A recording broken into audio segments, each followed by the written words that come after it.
Once upon a time, in a peaceful countryside, two playful frogs lived near a bubbling stream. One was cheerful and hopeful, always seeing the bright side.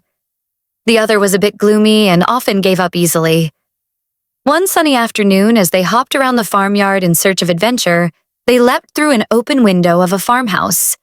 Inside, they found a kitchen filled with delicious smells and shiny jars. But what caught their eyes was a large bowl of fresh cream sitting on the table. "Ooh, that looks tasty," said the cheerful frog, his eyes sparkling.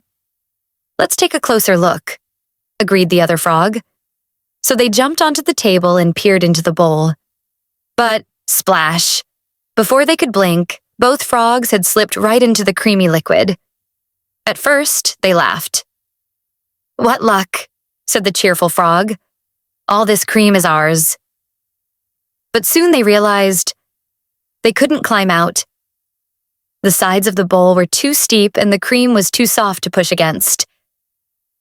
"Oh no," cried the gloomy frog.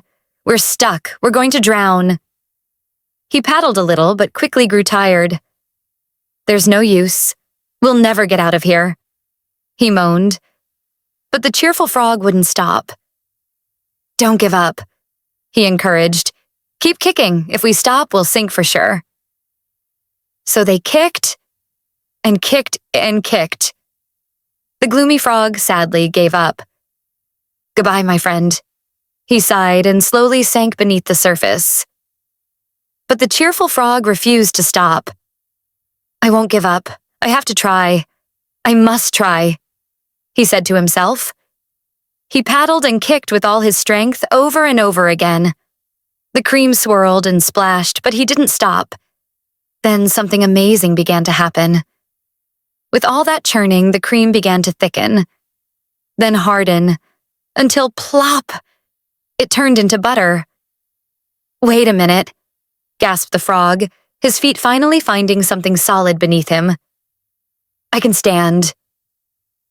With one mighty leap, he jumped out of the bowl, tired, covered in butter, but free. He looked back and whispered, "I wish my friend had believed." And from that day forward, he told his tale to every frog he met, teaching them the importance of hope and perseverance. Moral of the story: never give up. Perseverance leads to survival. Even when the odds seem against you, keep going. You might just turn cream into butter,